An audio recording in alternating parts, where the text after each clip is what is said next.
What people or life events have been influential in shaping your faith?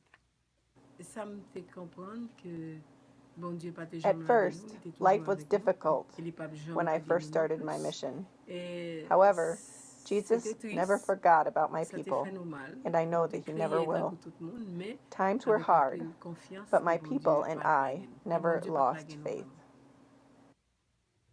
Sister Luvia, you have shared with us that you have learned to listen for the voice.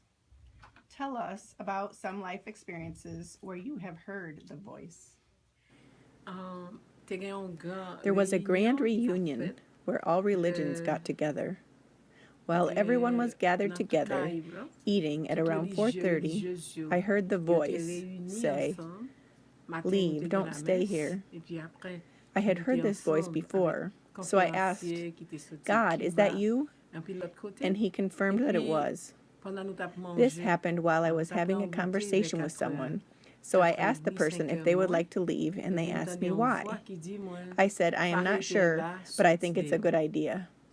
But the other person didn't want to leave, so I left by myself. When I left, there was a priest on the porch who said to me, "I've been looking for you to talk to you." I said to him, "I cannot talk now, I have to leave." As I stepped off the porch with my right foot, the ground started to shake. This was the beginning of the earthquake. Everyone who was inside started to run as the ground shook more viciously. It was then that I knew that the voice had saved me. What is your mission at St. Alphonse School and at the orphanage? When I was a young girl, I did catechism at St. Jerome Parish with the priest. I remember seeing a lot of the children crying because when their parents sent them food, they wouldn't receive it and they would go hungry. I saw it necessary to have a place for the homeless, teenage and young girls who come from the countryside to Port-au-Prince. In 1976, I decided to start the orphanage. In 2016, on the 26th of September, the orphanage will celebrate 40 years. I saw that the children were hungry, and this caused them to be distracted with their schoolwork. So St. Jerome and I opened a food pantry.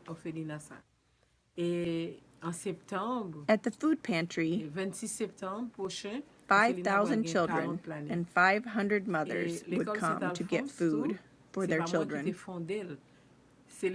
Sometimes as many as 500 children would be eating at a time. I saw how they would pack small portions of their food to go for the other children in their town. The children came from all over, from near the hospitals, churches, and the countryside, but the children were hungry and dirty. I saw that every morning the parents would bring them earlier and earlier, so that when I saw that so many coming, I decided to ask each parent for $1 donation so I could start a foundation, so I could eventually school the children. Most of the parents couldn't afford to make the $1 donation, but some could. Because of this, we were able to start our school, St. Alphonse. Because of the homeless and orphan children, we now have 2,451 children attending St. Alphonse School today.